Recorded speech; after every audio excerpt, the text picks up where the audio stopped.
guys, it's Bree with Califia Candle Company. Welcome back to my channel. Today's video is going to consist of a few updates for you guys in regards to a couple different waxes that I've been trying out, as well as the new fragrance oils from Industry Fragrance Company. And I also wanted to make a video about wickless testing. I mentioned this in my last video and I did get a couple comments asking what that was. I think I've briefly mentioned it in a past video, maybe a couple times, but I don't think I've ever fully showed how I do wickless testing. So I did want to demonstrate that and go over that with you guys.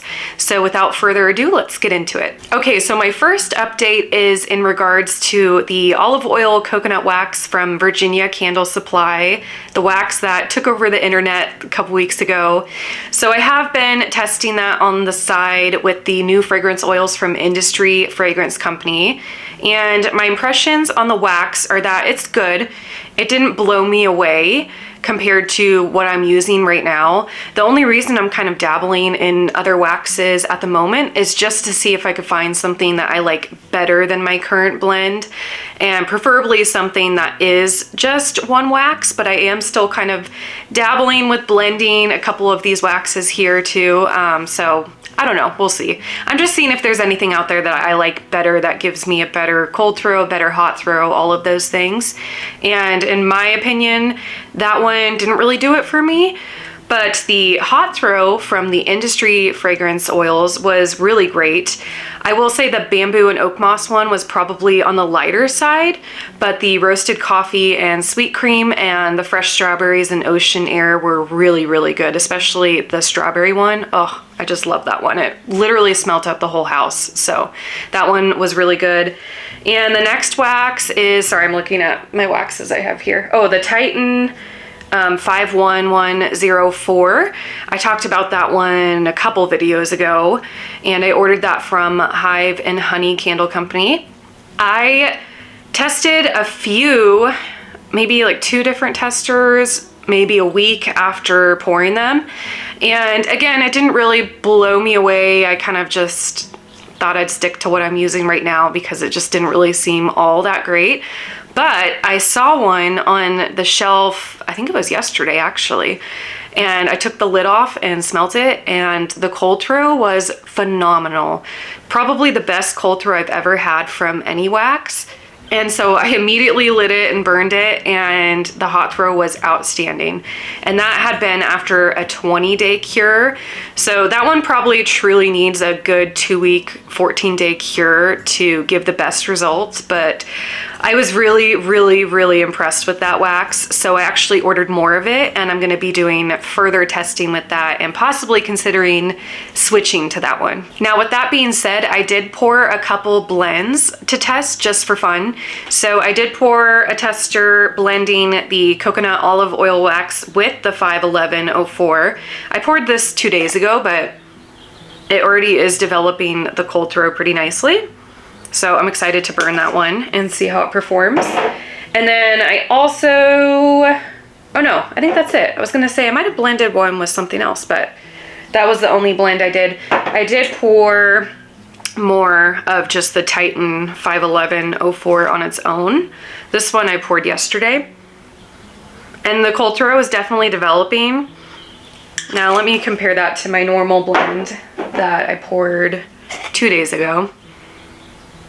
I would say they're actually probably pretty similar in terms of cold throw development, which is impressive because the Titan one I just poured yesterday afternoon. So we will keep testing and playing around with those, and I'll continue to keep you guys updated, but I know some people were curious about those, so I just wanted to let you know.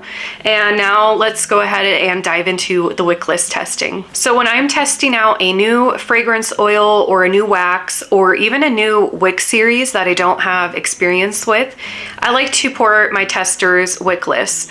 And what I mean by that, as you saw in my last video, is literally just the fragrance oil and the wax. There is no wick attached. And this is something that I learned when I was first starting out from a coconut wax Facebook group, and it just ends up saving you a lot of materials as well as time, because you are able to just easily swap out wicks if one's not working and you don't have to pour a whole new candle. Imagine if I had 10 fragrance oils I wanted to try and I poured 10 full candles with the wicks attached and none of them were working. The wick was dying or the wick was too hot, and now I'm just stuck with a full candle with a wick that doesn't work, and it's just a waste of wax and fragrance oil. So doing it this way just helps save on that. Of course, you can always, I've heard of people taking like an apple core to get the wick out, but to me it's just easier to do it this way. And if you hear any moaning noises, that is Lola. She's stretching right now.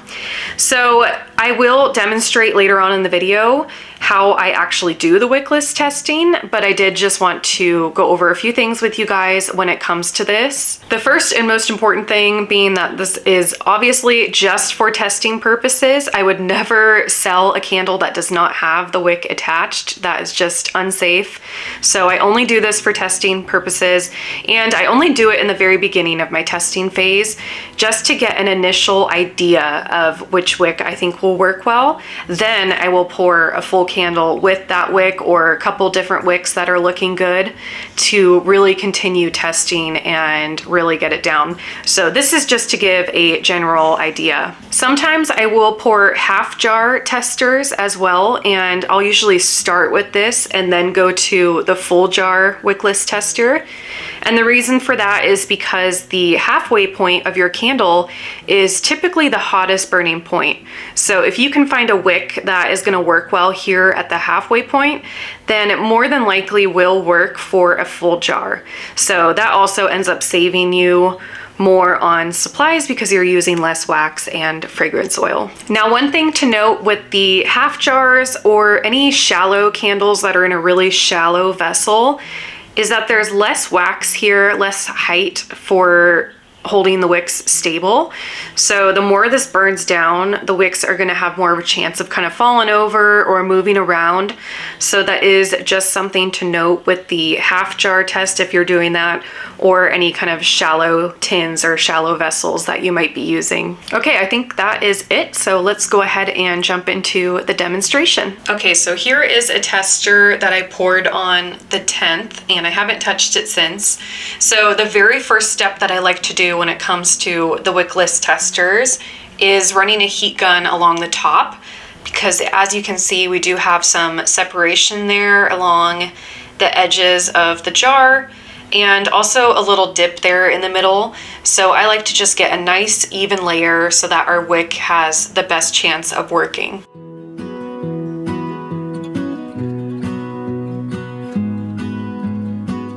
Okay, I've moved that aside because we do need that to be completely cool before we insert a wick and light it.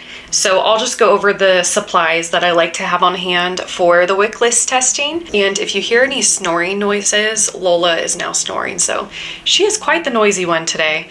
So the first tool you already saw, the heat gun. This comes in handy when it comes to candle making in general, and definitely when it comes to the wickless testing. Of course, we need some wick trimmers, and then for removing any wicks that aren't working, I like to have pliers on hand. I stole these out of my husband's toolbox in the beginning of my candle journey, and these have become the candle pliers, and I solely just use these to pull out the wicks that aren't working, but you can use whatever you have on hand that would work for that.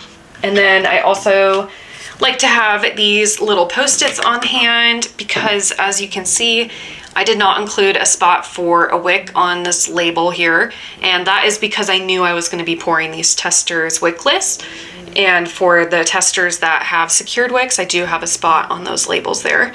So I like to write which wick I'm using on this little post-it, and then what time I lit the candle at, so that I can keep track of that as well. And of course, you need a wick. So the wick I will be using today is the CDN 4 wick from Hive and Honey Candle Co. And I have been on quite the wicking journey with these new vessels. As you guys know, I have pretty much just done concrete jars since the beginning. So having a jar like this one that has a narrower diameter at the top is new to me. And I didn't even think to account for that when I was first starting the wick testing with these guys. But I definitely found out that I was wicking for the wrong diameter initially. So initially I was just going off of what Candle Science has on their website, which is I think 2.83 inch diameter for these guys, when really this inner diameter is about 2.5 inches. So that definitely made a difference when it came to wicking these. Once I realized that and went down in wick size, I was having a lot more success. So I was laughing at myself for that. Like, how did I not realize that? Having that narrow opening too also retains a lot more heat. So that's something else to account for with these vessels. But CDN4 has been working pretty good so far. I think I also am going to try CDN3 just to see how that goes. And also for LX wicks, I've found that the LX 10 and 12 seem to be doing pretty well so far, but I still need to play around with those ones a little bit more. And I am using coconut wax, which likes smaller wicks. So those ones have been working pretty well, and I'm getting pretty close to finding the right wick. Now I will show you how I remove the wick that isn't working and reset the wax for a new wick. So I'm gonna go ahead and grab my pliers here, and I just grab onto the wick and pull it right on out. And then I just kind of put that in a little paper towel and wipe off the tip of the pliers there if they get wax on them. And now you can see we're left with a hole in there as well as an uneven top.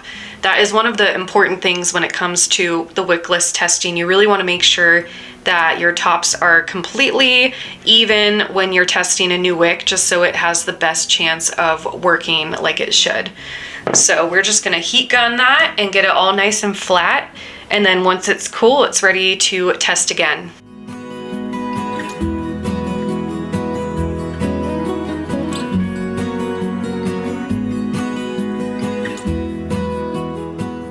All right, this is nice and cool and ready for the wick.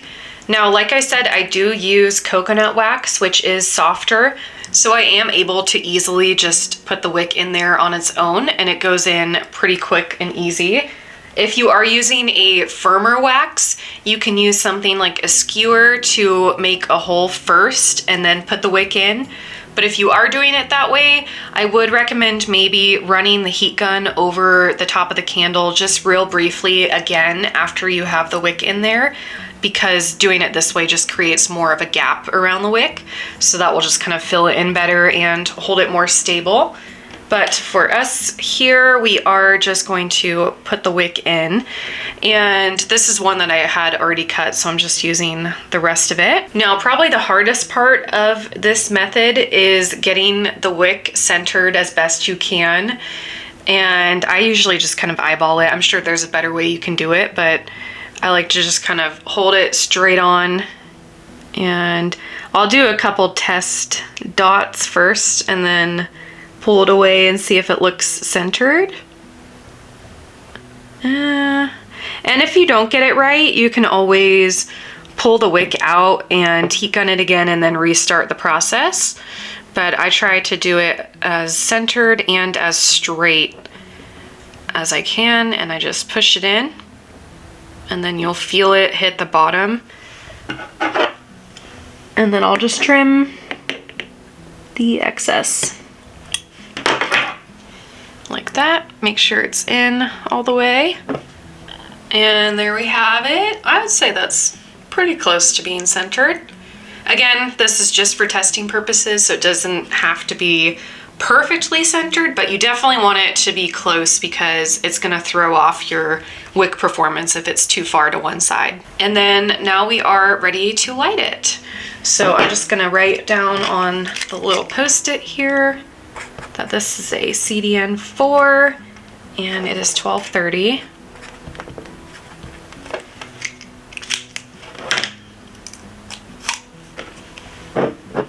And I'll just stick that on there. And then you would just treat this as you would testing any other candle. So just check back on it in 3 to 4 hours, see how it's doing. put it out if it's doing well, and then wait for it to cool and relight it again for the second burn, and so on. So that is the end of the video. I hope you guys found it helpful. If you did, feel free to give the video a thumbs up and subscribe to the channel, and I'll see you guys in the next one.